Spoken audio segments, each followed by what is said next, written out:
back down and shut your trap. It's time for Keeping It Sports with M3. Are you ready? Are you ready? Well, I'll need some beer. Are you ready? You have to ask me nicely. Come on now, don't be bashful. Are you ready?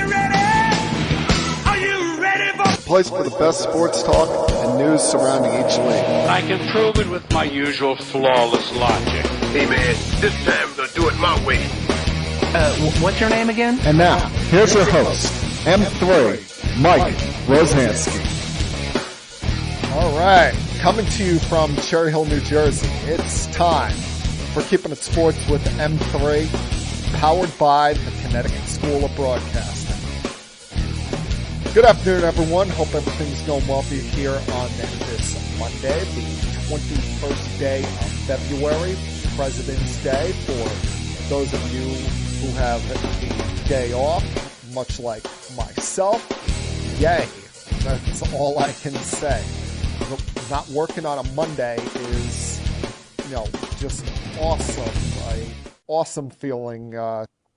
Hope you all had a great weekend, a weekend that was spent celebrating the history of the NBA, because I've always said this, no one does it better than the NBA when it comes to their All-Star weekend, when it comes to celebrating their history, celebrating their past, as we saw with the revealing or the introducing of the 75th anniversary team over All-Star weekend, during halftime last night.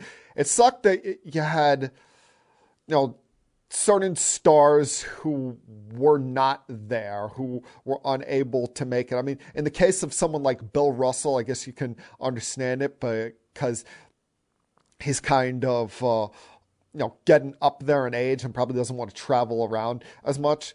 But for guys, of more modern ilk, you would have figured that they would have loved that time to shine, especially the likes of, Russell Westbrook. I know AD is injured, but you figured that there would have been more than just a picture of him on the screen. Even, a guy like Larry Bird, I was surprised that we didn't see him there, but it was cool how they divided that up, first introducing the forwards, then the centers, and then the guards. Of course, you know why they did it that way, so they could introduce the GOAT, Michael Jeffrey Jordan, happy birthday, MJ, last amongst all of the players. But it was a cool scene there, just to see so much greatness grouped there together, the camaraderie, the love amongst the brotherhood that they showed there. Now, it wasn't completely kumbaya. At some point, Paul Pierce and Kevin Garnett have to get over it when it comes to Ray Allen leaving the Celtics to go to the Miami Heat 8 years ago. I mean, the fact that they still hold a grudge about that is kind of ridiculous. You figure at some point they would make that group won a championship together, but still Pierce and Garnett can't seem to bring themselves to, bygones be bygones and act like mature adults about the situation.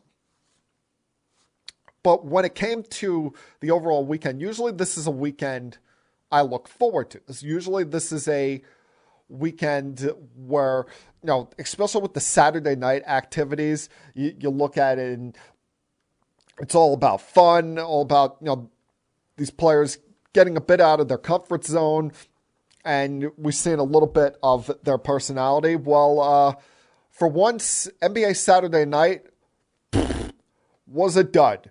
Yeah, I made that sound effect. That was awful. That was, quite frankly, embarrassing. And First off, I don't understand why they switched up the Taco Bell skills challenge to being a team activity. It's always been, an individual's thing, and I liked how they did a bracket style tournament with that. Then you have the 3-point contest, which was won by Karl Anthony Towns. And I think the problem with the 3-point competition, unless you're someone from that fan base, not a lot of people know who Desmond Bain and Luke Kennard are. The only guys that you look at in this list and you say, oh yeah, they're amongst the best 3-point shooters in the sport are Trae Young and Patty Mills. Other than that, CJ McCollum's a pretty good 3-point shooter in his own right. But other than that, you had a lot of guys that you've looked at and thought they were out of place. And I guess, Steph didn't want to be part of it this year. Wanted to give someone else a chance. And you had some of your other guys that are traditionally part of this either hurt or working their way back from injury. But it was a lot of, a lot of guys that, either aren't all-stars or guys that the fans aren't quite familiar with. And then, of course, you have the part that completely dragged the night down. We've been saying for a while the slam dunk competition has been going downhill, but for Christ's sake, that was pitiful. That was embarrassing. The fact that these guys, it's taking them, 6, 7, 8 attempts to make a dunk, and that you had not one dunk that was worthy of a 50-pointer. See, the problem with this is about 6 years ago, Zach LaVine and Aaron Gordon set a standard in the dunk contest with arguably the most spectacular dunk contest we've ever seen, that these players have either been unable or afraid to follow up with it. And the other big problem is, especially with this generation, I don't quite understand why this has become the case, but we don't get the stars in the slam dunk contest. You get a lot of, this year it was Cole Anthony, Toscano Anderson, Obi Toppin, and Jalen Green. No, not exactly your, your even rank and file of this league. Not exactly, Zach LaVine versus Aaron Gordon. Hell, not even getting one all-star amongst this group. Just a bunch of the, second and third year kind of players getting in this. And I was thinking about this the other night. I was chatting with my brother and a friend of ours. They should really set the slam dunk contest where you have to have either be an all-star that year or have previously been an all-star to be involved in the slam dunk contest. Because otherwise, this is just flat out a waste of our time and, really not having anyone care about something that used to be joyful, used to be a big moment as far as All-Star Weekend is concerned. Now, last night, when it comes to the All-Star game, what an incredible show put on by Steph Curry. I know, there's going to be the naysayers. There's going to be that guy out there. There always is amongst the crowd who will be the old man on their front lawn screaming and hollering about there being no defense. Bro, no, it hasn't been that way. There hasn't been defense in the All-Star game end to end for the full 48 minutes in years. These guys are not going to go all out 100% guarding someone 94 feet up and down the court in a game that has no meaning on their season. This is about the fans. This is about celebrating the game. This is about, seeing matchups that, we normally don't get to see, seeing guys team together that we normally don't get to see. That's why I liked a couple of years ago when they switched it up to this format with instead of it being East versus West, have LeBron and KD, who are usually the top vote getters in this thing, have them pick the teams and do it schoolyard style like that. And then changing it up a couple of years ago where each quarter the score gets reset and the winning squad that quarter has a certain amount of money go to the charity of their choosing. Then adding on the total score at the end with the tribute to Kobe Bryant, with the not just having it be the total score at the end of 3, add 24, and that's your target score, but naming the MVP award after him. Thought that was very good, but no, Steph was just awesome. He was ridiculous in that third quarter where it was, 5 or 6 consecutive times down the court, he was just draining these insane three-pointers. And now it's definitely sets him and the Warriors up for a good second half to the season where hopefully they'll get Draymond Green back at some point. They sit there 6.5 games behind the Suns in the Western Conference. The Suns, who have just been ridiculous heading into the All-Star break, winning 21 out of their last 24 games. But now the Suns have been dealt a little bit of a chink in their armor with losing Chris Paul for likely the rest of the regular season due to a fracture in his right thumb, which brings up the question, even though he was only out there for a minute and a half, why the hell did he participate in the All-Star game last night? And Barkley was all over this in the first half. That there's still the risk of making this worse and potentially knocking him out for the rest of the regular season. Not just the rest of the regular season, but into the postseason. Now, it takes something away from Phoenix and opens the door a bit for the Warriors to potentially play a little bit of catch-up on them and try and get that 1 seed in the Western Conference. But I think, you look at the West, there is a clear divide in the Western Conference, where in the East, things are kind of crowded up top.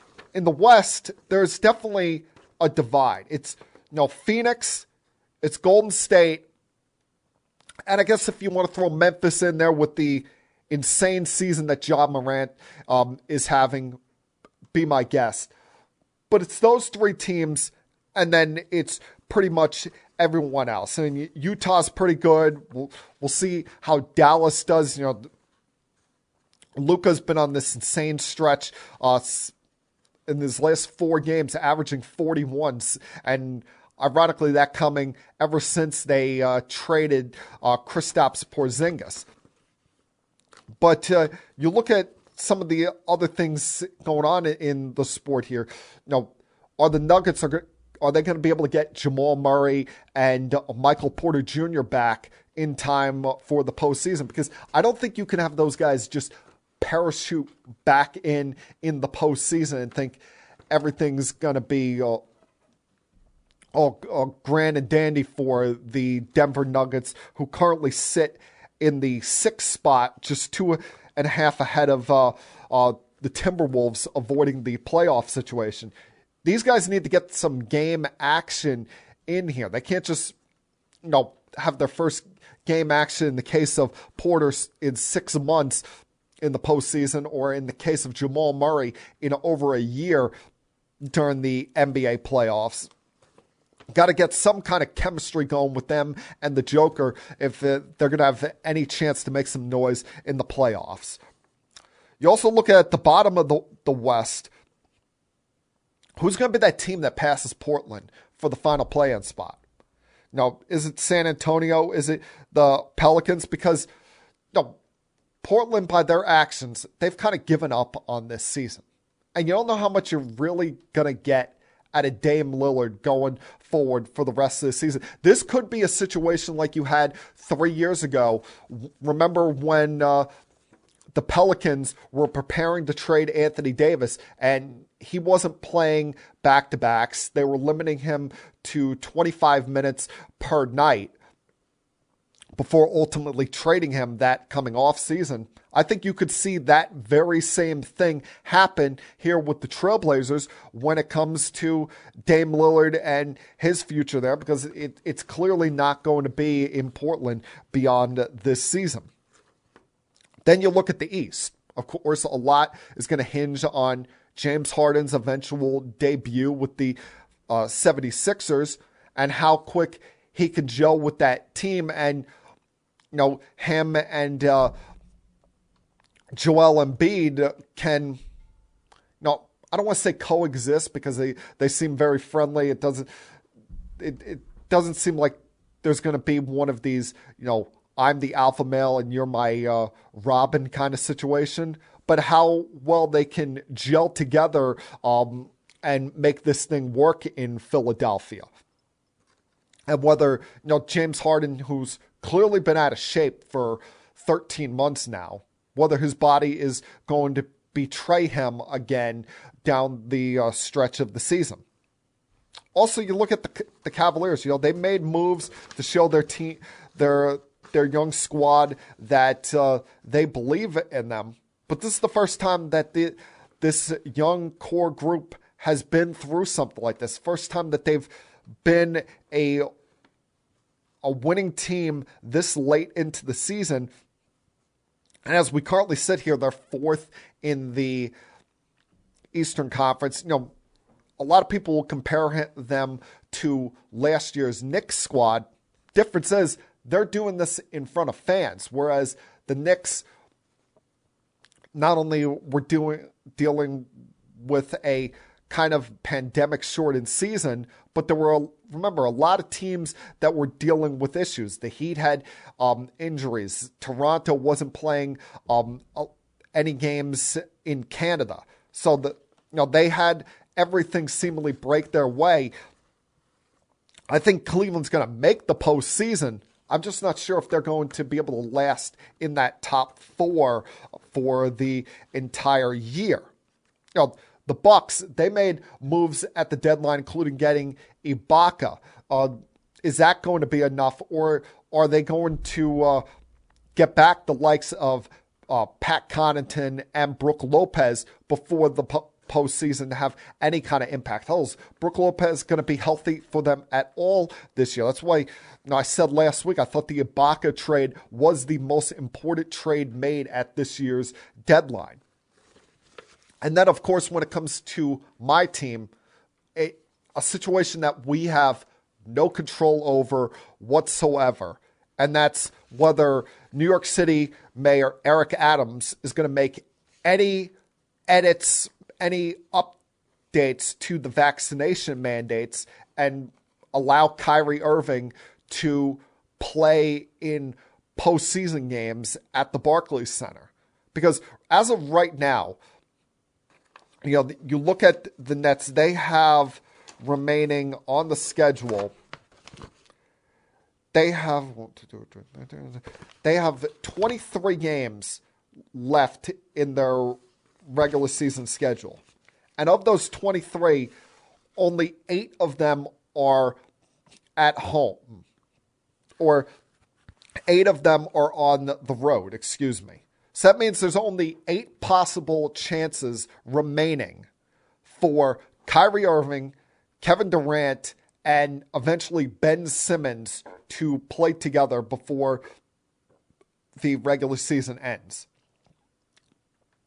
If the Nets are going to have any chance in the postseason, you need Kyrie Irving to play home games in the playoffs. It can't be half in, half out like we've seen for the better part of the last 2 months now. And let's face it, Kyrie would still be sitting at home if not for injuries, the fact that the Nets went through a COVID scare at the end of December, and the James Harden trade there. So there's a lot of storylines to look at when it comes to the remainder of this season in the NBA. As we go down the stretch run here, going to be fun to watch, and stinks. We have to wait till Thursday now for all of this to get started, but I can't wait. This has been a fun year with the dominance you've seen out west with the Suns, Warriors, and the Memphis Grizzlies, and just how close everything is in the East. Because one good week you could jump from 6 to 1 or 2. One bad week you could fall all the way to the play-in scenario, and that's what we love about sports, that never knowing, unexpected event that could occur at any time. All right, a lot I want to get to for the next about 40 minutes here. Give some thoughts on some injuries going on in the NBA, as well as some of the comments made by LeBron James over the last week. Of course, we got to mix in some football, some thoughts on Tom Brady, the Rams, Kyler Murray, mix in some baseball as well. So a lot to get to for the next 40, 45 minutes or so here. Glad you could join me this week. So please, just sit back, relax, put your feet up if you feel like it, and continue keeping it sports with M3. I'll be back.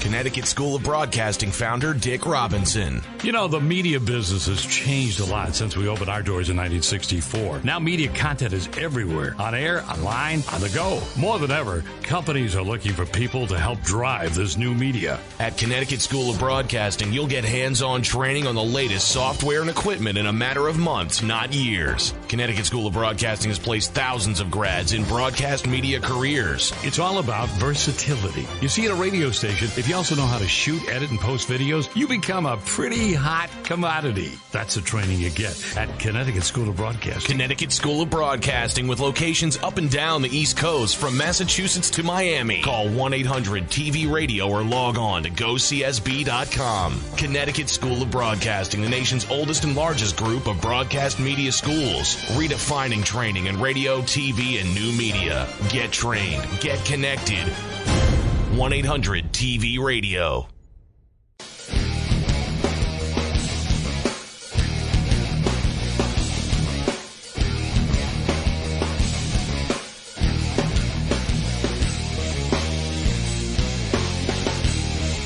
I saw the comments made by LeBron the other day. He was talking, I guess he was doing an interview with The Athletic on the Saturday before the All-Star game, talking about his future beyond this year, and once again brought up something that I think we've all known for a little while now, and that's he intends to continue playing until his son LeBron James Jr., or better known as Bronny, makes it to the NBA, saying, quote, "My last year will be played with my son. Wherever Bronny is at, that's where I'll be. I would do whatever it takes to play with my son for 1 year. It's not about money at that point," which is obvious. I mean, you're a damn billionaire at this point with everything you got going on. But no, you love hearing a guy that even at age 37 and this late into his career still has goals, still has that fire, that intensity. It's what's made him one of the great competitors in this sport in my lifetime. No matter how much people may want to criticize him for some of the things he does off the court, like with the decision and some of the things he says sometimes. But you can't ever question this guy's drive, this guy's determination when it comes to this sport. I mean, yeah, he does do the maintenance days every once in a while, but when he's out there, we get every bit of effort, energy that LeBron James has, sometimes to his own physical detriment in the last couple of years. But to hear that he's got this set as a goal is pretty cool. You wonder how Bronny feels about this, because as we all know, Bronny is, he's a teenager. He turns 18 in June, I believe it is. Will be 19 in 2023, which would make him ineligible for the NBA draft until 2024. And still at those teenage years, kids have a habit of looking at having their parents around all the time as a drag, looking for their own self-independence, wanted to do their own thing. As much as Bronny loves his dad, there may be a part of him that says, Dad, come on, leave me the hell alone. Let me have my own moment. So that you wonder what internally Bronny thinks about that. Also, when it comes to this, I was thinking about this the other day, because I'm always that cynic, always thinking about this kind of stuff. What if Bronny got drafted by the Cavaliers? The Cavs, they look like they're on their way to being pretty good over the next 4 or 5 years here. But no one knows what kind of prospect Bronny is, whether he's going to be one of these true wonderkins like the Ball brothers were, or Durant was coming out of school, or whether he's just going to be one of your rank and file NBA kind of players. But whenever he does come to the league, there's going to be a lot of pressure, him coming in, being the son of the second greatest player in the history of the sport. But what if the Cavs draft him? Because I know LeBron left the door open about potentially finishing his career with the Cavaliers, if Bronny gets drafted there. But as we all know, when he went back there the second time, it was not all kumbaya between him and Dan Gilbert. That felt like, I've said it before, it felt like that marriage that just stays together to get to keep the kids happy and safe. It didn't. It wasn't all lovey-dovey between LeBron and Dan Gilbert. There was still a lot of bitterness and resentment there on both sides, whether it be from Gilbert on how LeBron left and never called and informed the organization, or LeBron toward Dan Gilbert for the letter that he wrote to the fan base, essentially verbally throwing LeBron in the garbage. So that'd be a very, very interesting scenario to watch play out. Now, I mentioned the Chris Paul injury. Another injury that's going to have a detriment on a team for the second half of this season is Anthony Davis, who last Wednesday night in the Lakers' final game of the first part of this season suffered a right ankle sprain.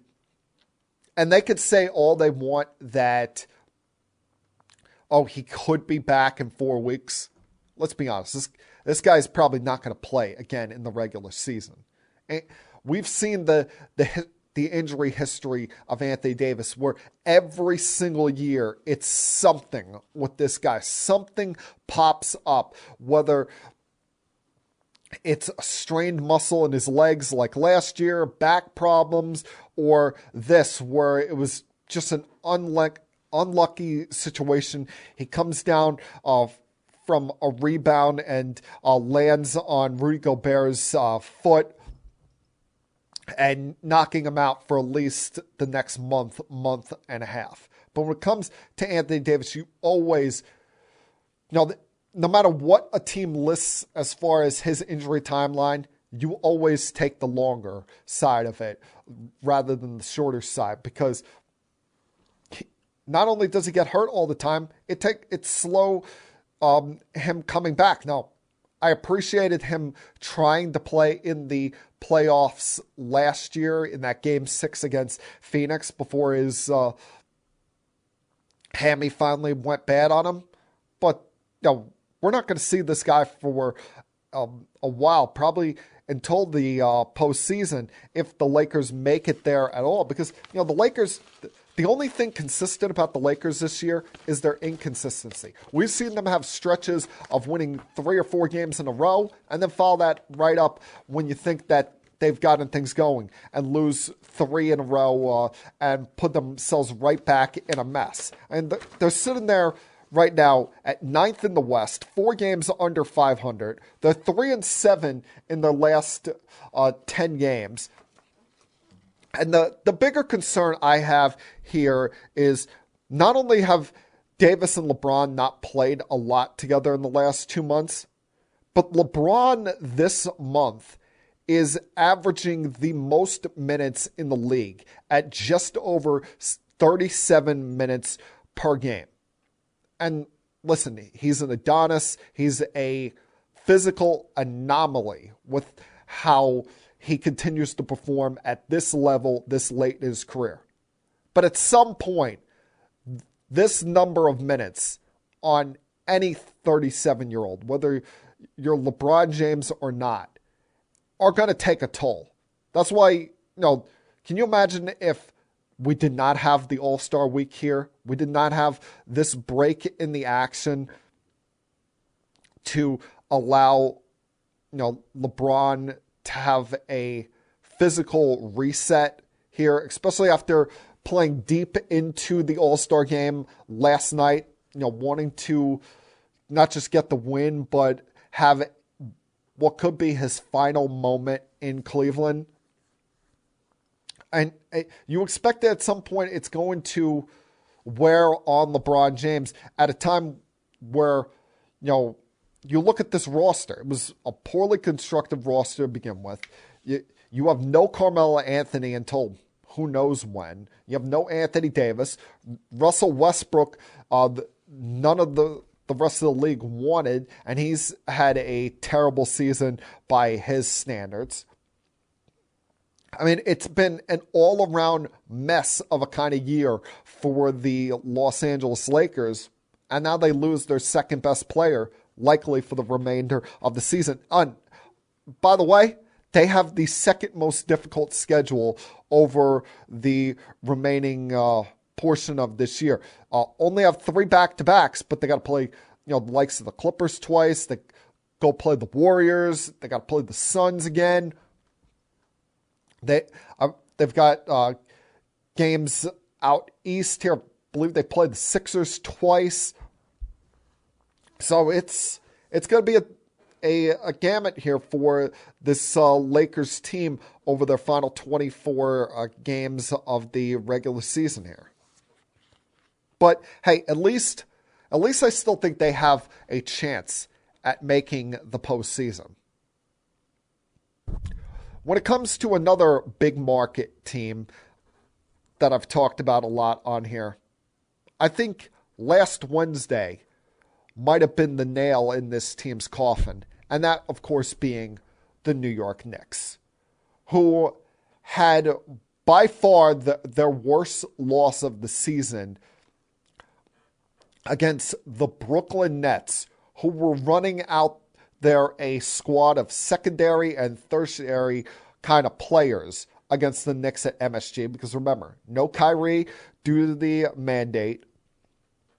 No Ben Simmons yet. He's still working his way back. We'll see if Durant is ready to go for this coming Thursday, but he's still not available. So they're playing with a team without their big three, still without Joe Harris, had just acquired some new players to join in the mix here. The Knicks had a 28-point lead at one point in this game, including a 20-point lead after the first quarter, and still lost that game. And you know what was the biggest sign to me that the Knicks weren't just going to have a rout, weren't just going to have a grand old party last Wednesday night? Because they were way too hot from behind the arc in the first quarter.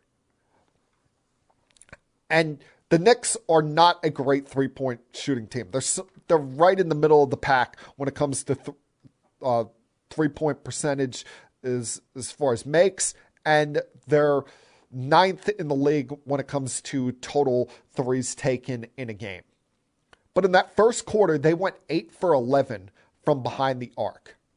The rest of the game, true to form, they went 8 for 32 from behind the arc. They fell way too in love with the three-point shot. Now, Evan Fournier just took another three-pointer as I'm speaking. Now, they were without R.J. Barrett, outside of Julius Randle, who had a pretty good game in his own right. None of the Knicks had any consistency that night. And what ended up happening, the Nets started to show some hunger, some fight in the third quarter, get this down to a respectable game. And the youngster Cam Thomas was just unconscious in the fourth quarter, putting up 16 points, 21 on the night, and left the Knicks and their fans shell-shocked at Madison Square Garden. And, you look at this Knicks squad. This is the third time this month that they have lost a game in which they led by 20 or more points at some point in the game.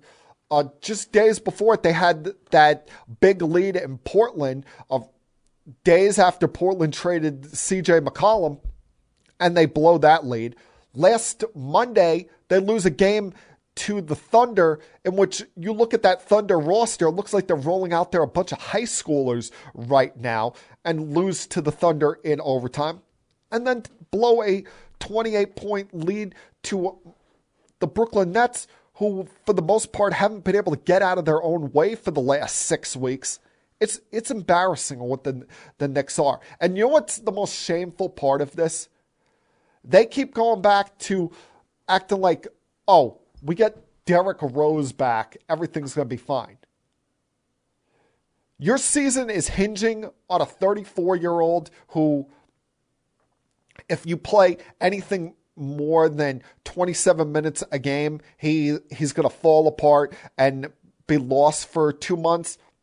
You're really betting your season on that? I mean, you look at, they were 3 games under 500 with Derrick Rose.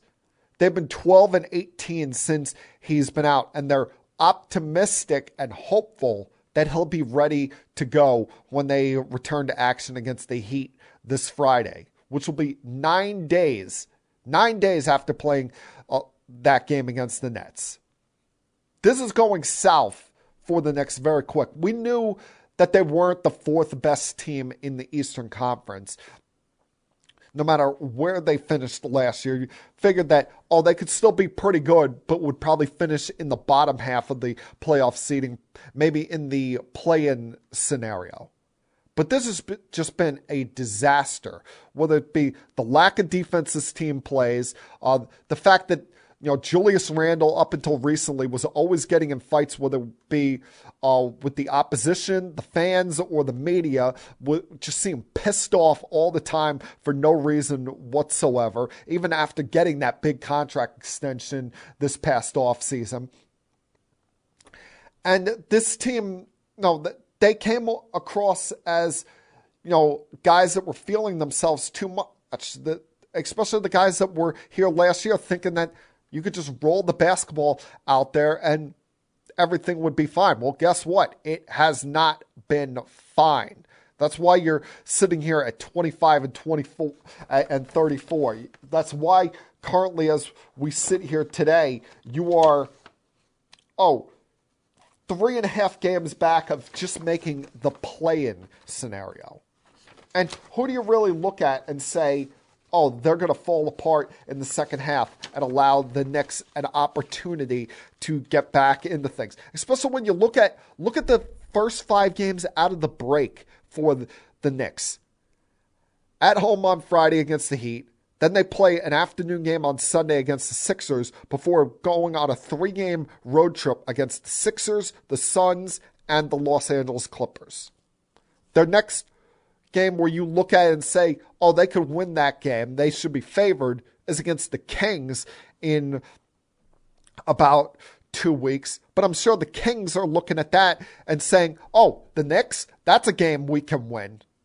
I mean, the Knicks are a disgrace right now to watch play the game of basketball. A lot of it lands on Tom Thibodeau for the fact that he is stubborn in the way that he runs his rotations.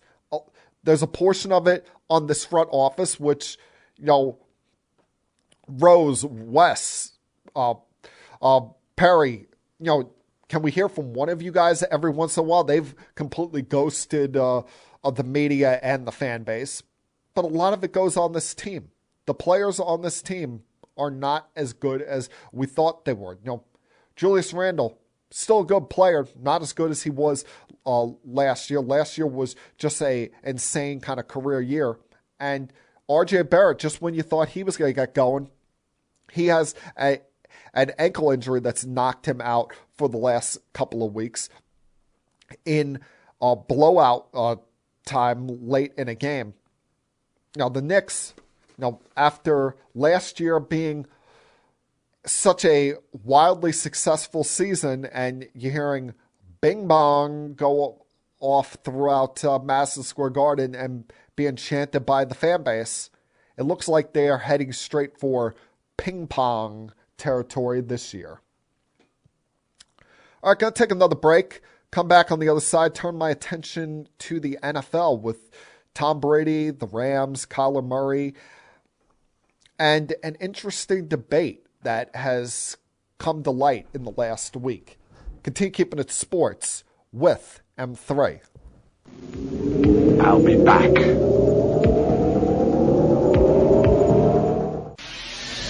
Connecticut School of Broadcasting founder Dick Robinson. The media business has changed a lot since we opened our doors in 1964. Now media content is everywhere. On air, online, on the go. More than ever, companies are looking for people to help drive this new media. At Connecticut School of Broadcasting, you'll get hands-on training on the latest software and equipment in a matter of months, not years. Connecticut School of Broadcasting has placed thousands of grads in broadcast media careers. It's all about versatility. You see, at a radio station, if you also know how to shoot, edit, and post videos, you become a pretty hot commodity. That's the training you get at Connecticut School of Broadcasting. Connecticut School of Broadcasting with locations up and down the East Coast from Massachusetts to Miami. Call 1-800-TV-RADIO or log on to GoCSB.com. Connecticut School of Broadcasting, the nation's oldest and largest group of broadcast media schools. Redefining training in radio, TV, and new media. Get trained. Get connected. 1-800-TV-RADIO.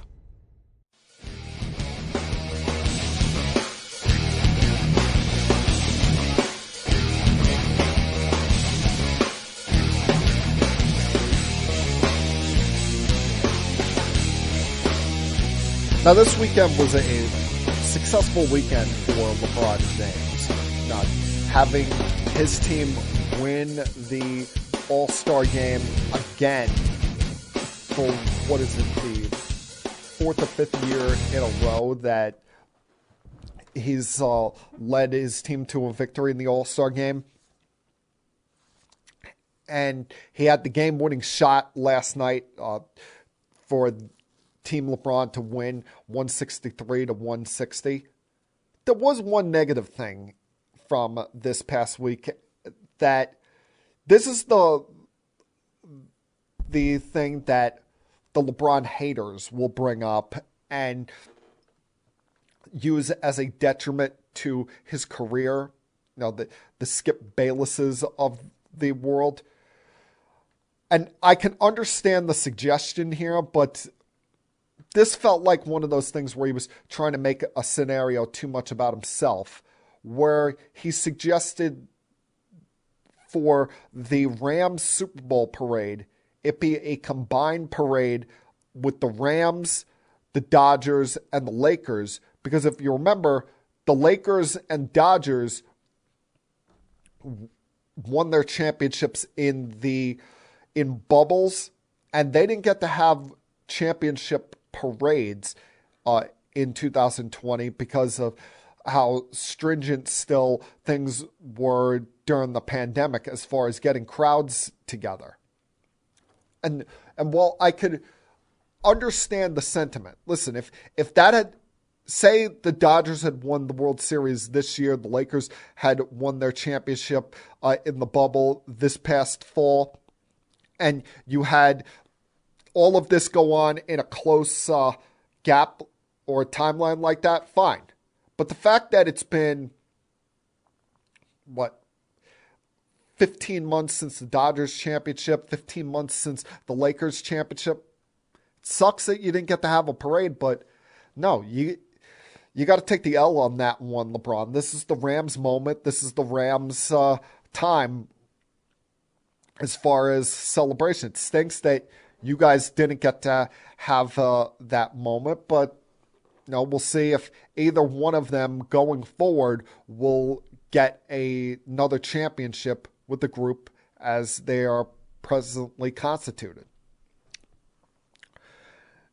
Now, believe it or not, there was a lot of talk about the Rams in this last week, not just with their championship parade, but there was all this speculation still going on with the futures of Aaron Donald and Sean McVay, whether they were going to retire. And all along, to me, it has not made sense, especially with the Sean McVay side of things. Now, in the case of Aaron Donald, yeah, he's only 30 years old, but let's not forget that this guy is the best defensive player in the league, widely regarded as one of the top 5 players in the sport. And while he's still in his prime, he probably takes a beating each Sunday when you consider he's getting double and triple teamed. While he looks in great physical condition, still playing at an all-time high level, a level that we, quite frankly, have not seen since Reggie White at the defensive tackle position. No one knows how he's feeling internally. Now, he's still got a couple more years on his contract. I don't think he's going to be passing up being one of the top 10 highest paid players in the sport just to go home and hang out with his kids. So it would have been very surprising if he called it quits here. But what would be even more surprising is if Sean McVay retired, because we've seen players all the time retire before we thought they were done. Seen guys in their early 30s just walk away, whether it be because of injury or to avoid injury and wanted to spend more time with the family. But Sean McVay, he's only 36 years old. He seems like a football nutcase. I mean, there's no coach in this sport that has more life to him on the sidelines than Sean McVay. And even if he were to walk away and go into the broadcast booth, which I'm sure you'd see Fox and ESPN lining up to get his services, that after week 3, he'd be doing way too much coach talk. He'd already have the passion and fire to want to get back out there. And of course he wants the opportunity to repeat as champion, because with Stafford, with the Cup, we'll see what they're able to do with some of their other free agents. But, they're getting Robert Woods back in all likelihood by the start of next season. They definitely have a shot at repeating next year. A shot. They're going to be considered the favorite in their division. They're going to be considered amongst the favorites in the NFC. So why would you want to leave that when you have... It's one thing if this was going to be the end of the line for this crew, and Donald was retiring, Stafford was retiring, Cooper Kupp was moving on. But you're still going to have a pretty good squad here for the next several years. Retirement should be the furthest thing from Sean McVay's mind. Now, what we did fear at this time last week has turned out to be true, and that's Odell Beckham retore the ACL in his left knee. And it stinks for this guy, because This is the second time he's had this injury in the last 15 months. Happened in week 7 of the 2020 season. But he was set to be a free agent. Been playing so well for this Rams squad since he got here because he became an important figure when seemingly only 72 hours after him signing, Robert Woods went down for the year. And I know that the Rams have talked about bringing him back, but the big problem here is he's not going to be available for you until, at the very minimum, November next year. And the doctors have said that with this tear the way it was, he could probably come back sooner than he did with the previous injury. But we are talking about a 30-year-old. We are talking about a guy that relies on his speed, relies on his quickness, his energy to be an electric player on the field. And you look at with the Rams, wide receiver is not a position that they are extremely desperate with because you got Kupp, you got Woods coming back next year. Van Jefferson is still going to be there. You've got depth at the tight end position, and as we know, all teams likely draft a wide receiver each year in the draft. And although Beckham wants to come back, the Rams have a lot of other things that they have to address on this team. Von Miller is a free agent. In all likelihood, you're probably going to lose Andrew Whitworth to retirement. You got to figure out what you're going to do at the left tackle position. You have 2 other players on your offensive line that are set to become free agents. Because it's the cap sport, you can't pay everybody, and especially when you have a guy that is likely not going to be available for a majority of the next season. So it is a tough decision for the Rams to make here. Now, one thing that sometimes annoys me, or a majority of the time annoys me, is how quick we are in all fashions of life to want to put a label on something or want to make a declaration about something rather than letting the event play out, rather than letting the full story be written. We want to write the ending, want to create the narrative before it's ready to end. And since last Sunday, one of the number one topics I've seen debated on television is Matthew Stafford, and whether winning this championship now makes Matthew Stafford a Hall of Famer. While maybe I would not go as far as the comments Richard Sherman initially made about this, I'm 100% on his side. He wrote on Twitter in a response to his ex-teammate Michael Robinson's comments on Good Morning Football on the NFL Network. Robinson wrote or said, "Yes, he's a gold jacket, absolutely. The ultimate team goal is to win a Lombardi. Matthew Stafford has, and he was a huge part of winning the Super Bowl." And while all of that is correct, he played great in all of the Rams' playoff games. Richard Sherman brings up a good point here. Saying how Hall of Fames, especially in the NFL here, have kind of become like participation trophies. You look at it, as well as Stafford played all those years in Detroit, he's not on the all-decade team, was never first-team All-Pro, no MVPs. He has only 1 Pro Bowl appearance to his name, and unfortunately for him, he was not the MVP of that Super Bowl. Now, I thought when it came to that, I was very surprised. Even though he had 2 touchdowns that they picked Kupp, I thought in my power ranking as far as MVP for that game, I had it Donald, Stafford, and then Kupp. But they decided to go the other way around. And you bring up the fact that he was never viewed as the best quarterback in any season in his career.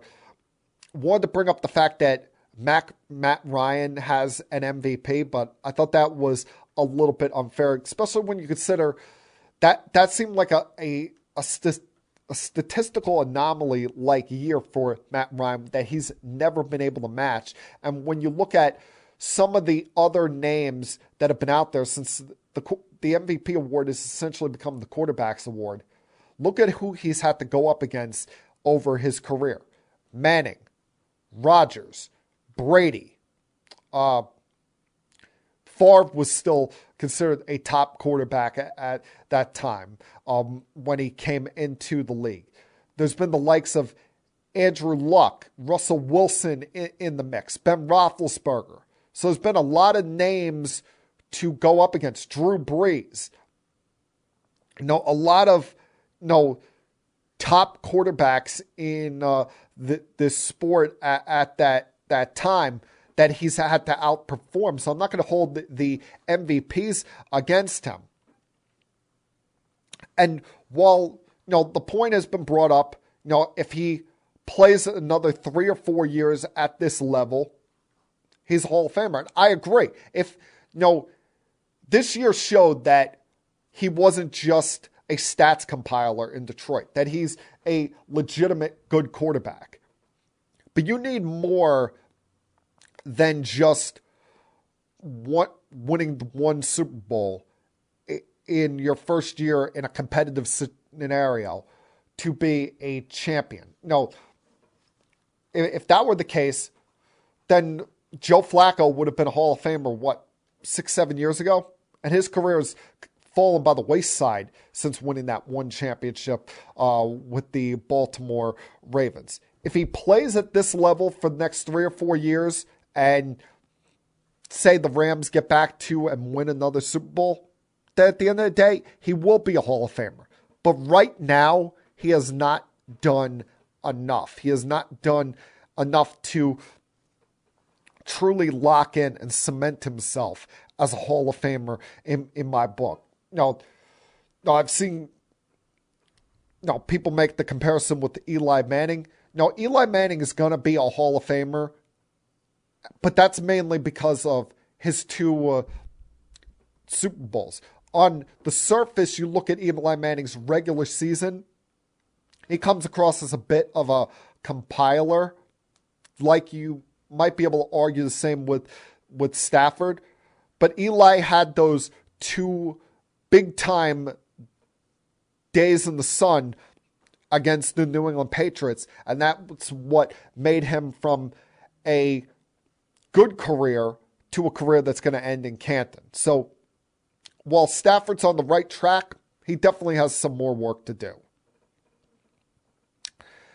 And, before I take a break here, there was a lot of talk about Tom Brady in this last week, of course.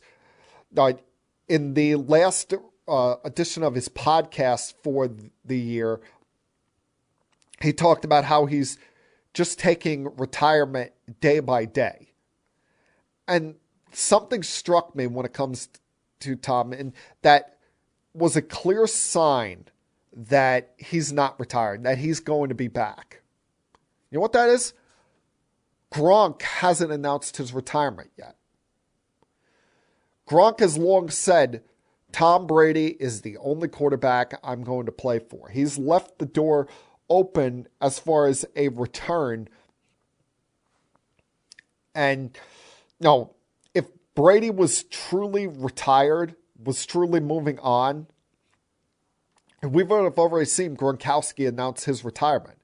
And, the thing about it is, it financially would not be wise for the Buccaneers if Tom Brady was officially declared retired just yet. Because if they were to move him or place him on the reserve retired list before June 1st, then it would cost $37 million of dead cap space for them in 2022.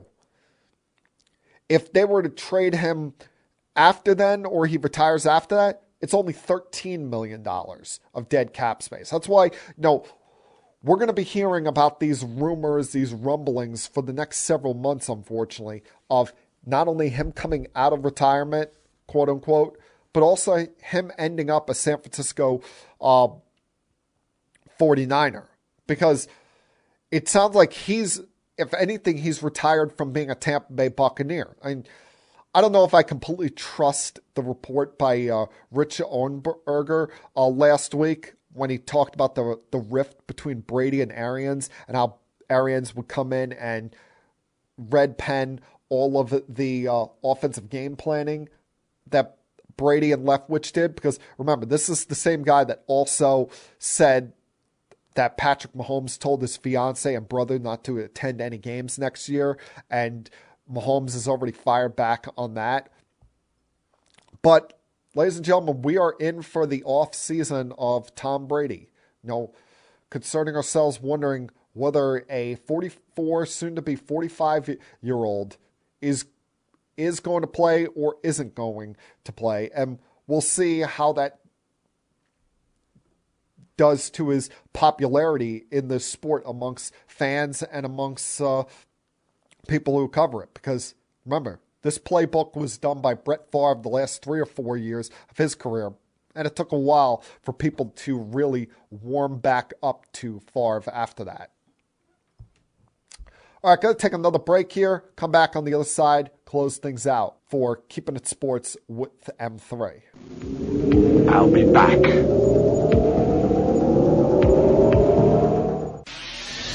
Connecticut School of Broadcasting founder Dick Robinson. The media business has changed a lot since we opened our doors in 1964. Now media content is everywhere. On air, online, on the go. More than ever, companies are looking for people to help drive this new media. At Connecticut School of Broadcasting, you'll get hands-on training on the latest software and equipment in a matter of months, not years. Connecticut School of Broadcasting has placed thousands of grads in broadcast media careers. It's all about versatility. You see, at a radio station, if you also know how to shoot, edit, and post videos, you become a pretty hot commodity. That's the training you get at Connecticut School of Broadcasting. Connecticut School of Broadcasting, with locations up and down the East Coast from Massachusetts to Miami. Call 1-800-TV-RADIO or log on to GoCSB.com. Connecticut School of Broadcasting, the nation's oldest and largest group of broadcast media schools, redefining training in radio, TV, and new media. Get trained. Get connected.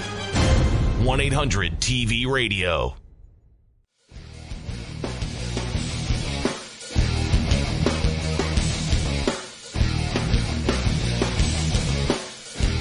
All right, a few more minutes here, but a couple more things I want to get to before I close out the podcast for this week.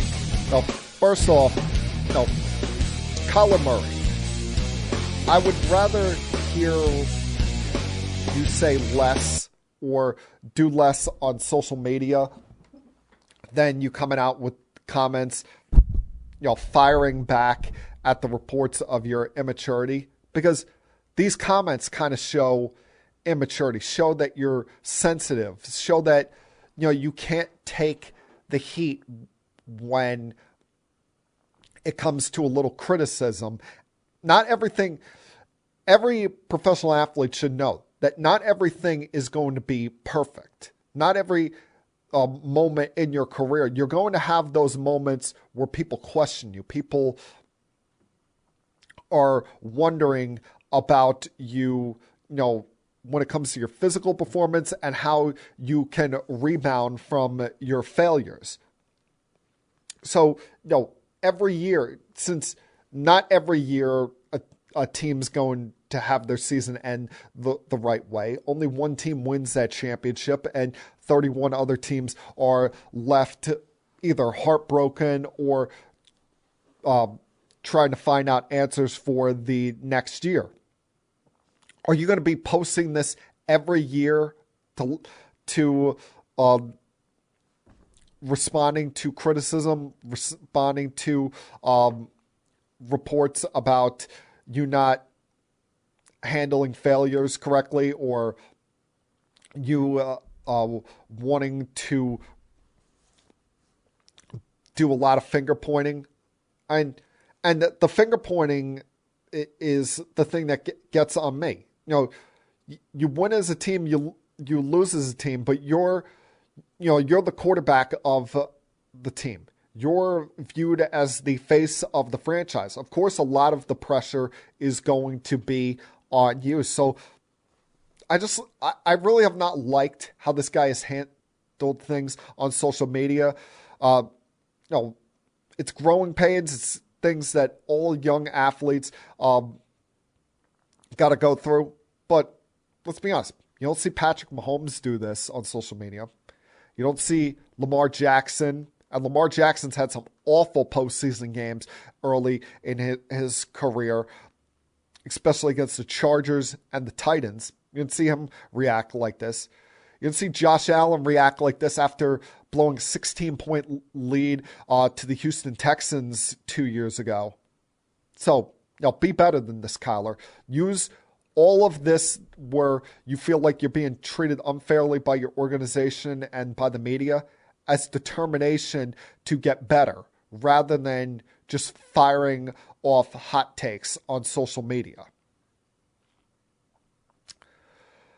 Now, quickly, I did see what happened with the whole Juwan Howard situation yesterday, where he flipped out and swung a hand in the face of one of the assistant coaches on Wisconsin after Michigan's loss to Wisconsin. And what people don't realize is, you're watching this.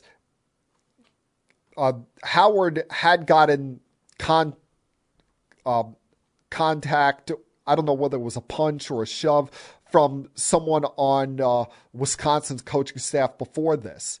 And then he, as we know, you see this scrum, you never know what someone says to someone else. These guys are mic'd up, so someone could have said something to Juwan Howard that he didn't like, that he felt was disrespectful, that kind of set him off. It still gives him no reason to open hand swing at an assistant coach who's 4 or 5 inches shorter than him.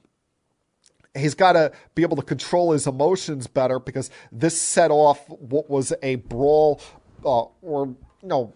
a pushing and shoving matchup, mostly between coaches and players. There were a couple players on each side that threw some punches that will probably get some suspensions. And Howard will probably get the longest suspension of everyone, because he's a head coach. He's relied on to set an example and not instigate a situation like this. But this all stems from Howard being angry at Wisconsin for using 2 timeouts late in the game, including one situation where a Wisconsin walk-on lost his shoe on the court, and they called timeout because there was about 4 seconds left in the shot clock as far as getting the ball across half court.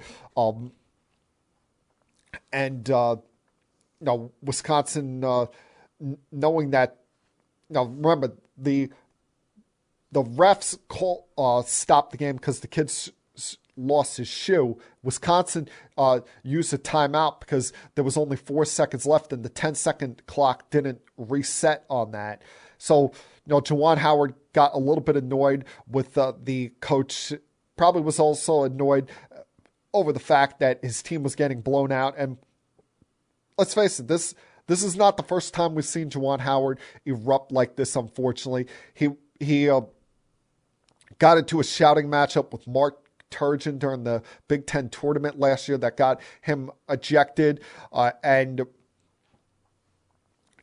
This year has not been, a magic carpet ride for Juwan like it was last year. Last year, they were 23-5, were a 1 seed in the NCAA tournament, finished first in the Big Ten before getting eliminated by UCLA in the Elite Eight. This year, there's a good chance that they don't make the tournament at only 14-11. And even if they, they're on the bubble right now.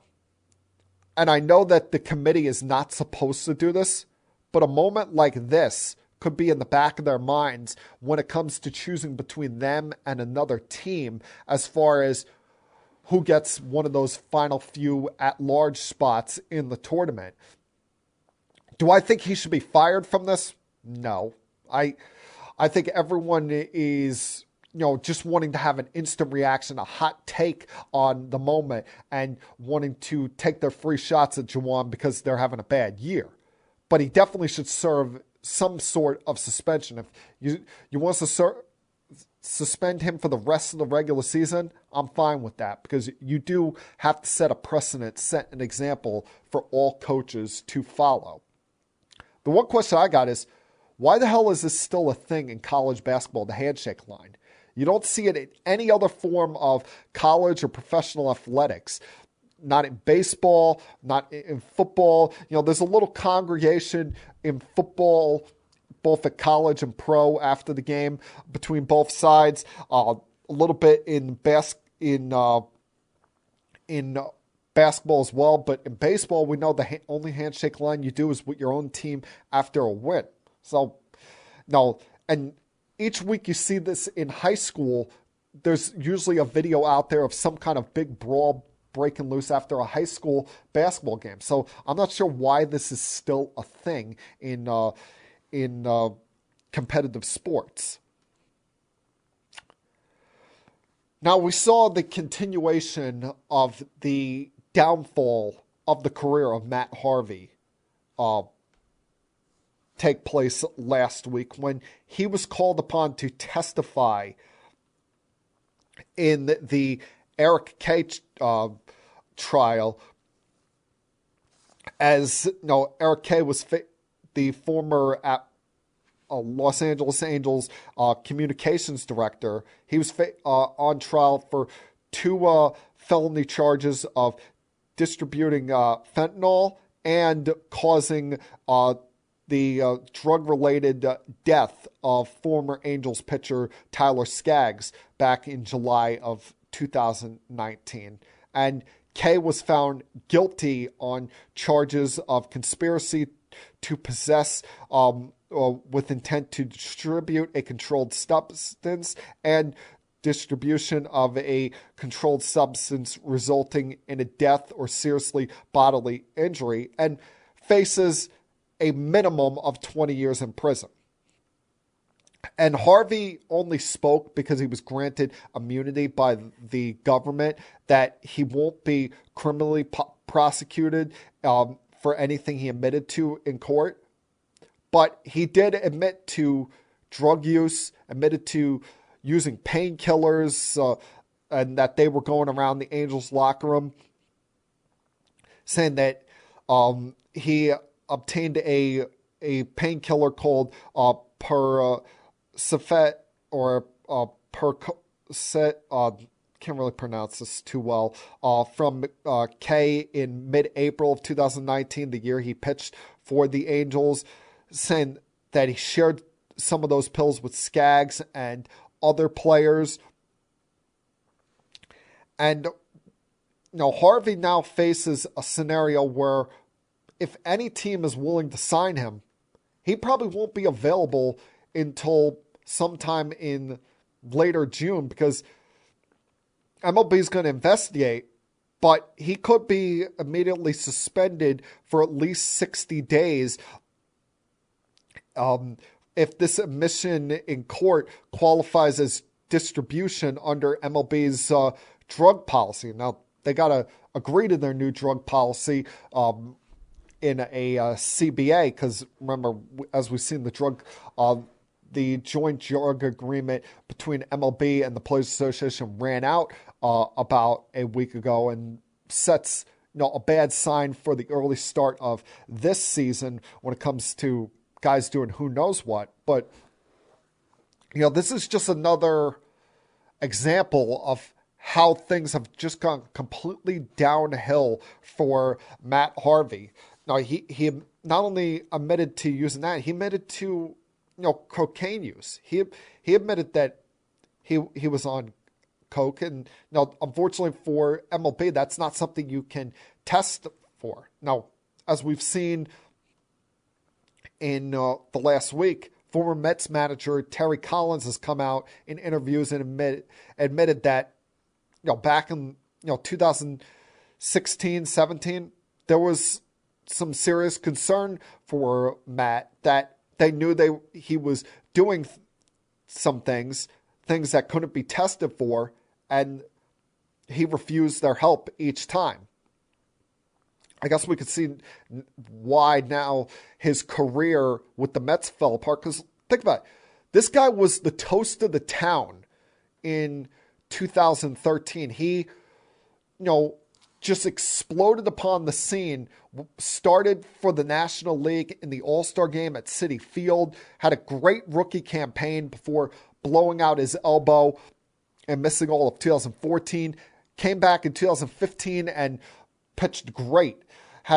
Remember that April start against the Yankees at Yankee Stadium, where he came back out for the ninth inning just because he wanted to make the moment about himself. But he pitched even around a lot of controversy late in that season that was brought up by himself and Scott Boras when it comes to the whole innings limit coming off Tommy John surgery. But he pitched well in the postseason. Would have been a hero if not for that implosion by himself, Familia, and the Mets defense in the ninth inning of Game 5, because they win that game. Who knows what happens when you get back to Kansas City? You would have had DeGrom and Syndergaard on the mound for potential Game 6 and 7 of that series. But since then, it's all come shattering down hill for Matt Harvey. You had the thoracic outlet syndrome in 2016. 2017, he was just kind of eh. And then 2018, the Mets DFA'd him, and he's kind of danced around the league since then between the Reds, some time with the Angels, most recently with the Baltimore Orioles last year, where he was mediocre at best.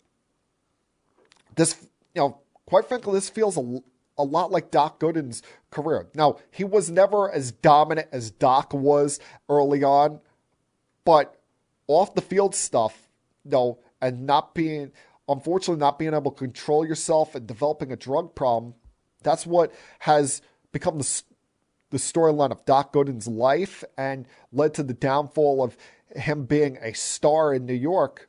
And unfortunately, we've seen the same thing happen with Matt Harvey. Now, this week is a big week in Major League Baseball because we've already seen the first week and a half or so of spring training games has been canceled. Through March 5th, they have canceled spring training games. And the league told the Players Association that by their estimate, a deal's got to be done by a week from today in order to start the season on time. Unfortunately, I don't think that's going to happen. I don't think that you're going to see the baseball season start on time. I was texting a buddy of mine last week, my best friend Brian. I'm like, Brian, at this point, what happens first? Baseball starts, you get married in June, or I shave the facial hair that I've been growing recently.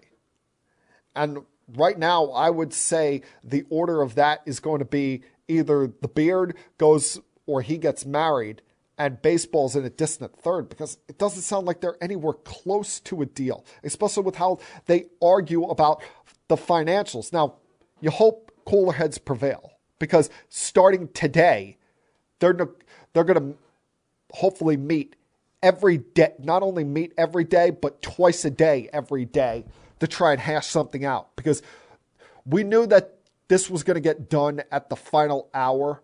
Well, you're not just at the final hour. The clock is ticking down to midnight. More and more you continue to make yourselves look like complete a-holes on both sides of the aisle. Not just the owners, the players as well. The players, I understand they're wanting to set up the CBA for not just themselves, but future generations, players in the future, but they're trying to ask for everything all at once. And the owners are just being a bunch of cheap old you-know-whats by how they're not willing to grow the luxury tax, wanting to just continue to placate to the small market teams who are, not willing to spend the big bucks. I mean, all the way around, this kind of makes you sick to your stomach as a baseball fan, and you really do wish that there was a better answer to this all, and that instead of talking about money, talking about whether the season starts on time, we're previewing the season and talking about any remaining free agents still out there. And that, my friends, is Keeping It Sports with M3 for Monday, February 21st, 2022. Everyone have a great night. Have a great week. Please stay safe in whatever you're doing. And I'll talk to you again, same time next week. Until then, peace. We have to go. Good night, everybody. I have had enough of you! Thank you for all the fun. Thank you. Hey, shut up, will ya? I don't want to see you, I don't want to hear you, and I don't want to smell you. Now leave. I'll be back.